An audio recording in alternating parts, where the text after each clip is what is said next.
The Democrats had a chance to vote to make life more affordable earlier this year in the Working Families Tax Cut, big beautiful bill, and they blew it. The House version of the bill, you may remember, included cost-sharing reductions. We passed that out of the House, and we sent it to the Senate, and what that would have done is would have lowered premiums for the average American family by over 12%.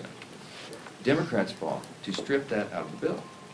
Every American watching today should remember that.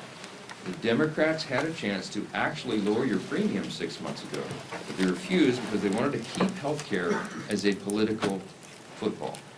They do not want a solution. They want an issue. That's what this is about. They used the American taxpayers, they admitted themselves during the longest shutdown in U.S. history a few weeks back, as leverage in this cynical political game. So in the coming days, what you're going to see is the other party, the Republican Party, continuing to do the important work that we've already begun to actually lower the cost of health care and reduce fraud, and we hope Democrats will join us in those efforts. There are two parties in this town. One has no intention and no plan and no desire to lower your health care costs. They really haven't put any good idea on the table. They just want to subsidize a broken system. Check them on that. The Republican Party, on the other hand, is already demonstrating that we know how to do this. We're not just talking about it, we've done it. In the Working Families Tax Cut, you will remember, in the Medicaid reforms, we went after program integrity. We didn't change the substance of Medicaid, as they've claimed falsely. We went to program integrity. Why? Because we owed that to the American taxpayers. We got ineligible recipients off of Medicaid, and we cut out the fraud, waste, and abuse. And the CBO said they've calculated it saved $185 billion for American taxpayers and reduced premiums. We reformed it to strengthen Medicaid. Those same principles are going to guide us in the months, in the weeks, the days and weeks and months forward. As Leader Scalise noted, we have some low-hanging fruit. We have some things that every Republican agrees to. Democrats won't. Remember, they don't actually want to fix this problem.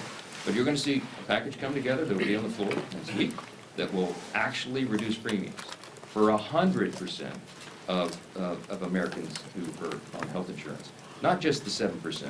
Remember, the COVID-era subsidy only covers 7% of Americans, and it was passed and extended without any reforms at all. It would only reduce their premiums by 4%. So they're using that as a red herring. The overall system is broken, and we're the ones that are going to fix it. You will see that laid out. Thanks to the good work of Chairman Cole and all of our appropriators, we have our appropriations process that will be going forward as well.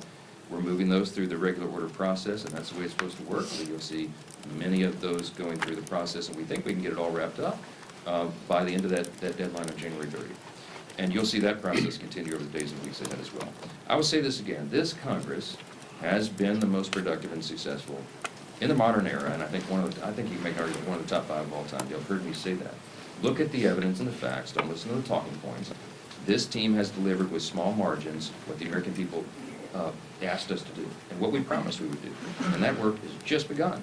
It will continue in earnest all the way through the end of this year as we sprint through the end of this calendar year and we start the new session in January. We never take our foot off the gas. So with that.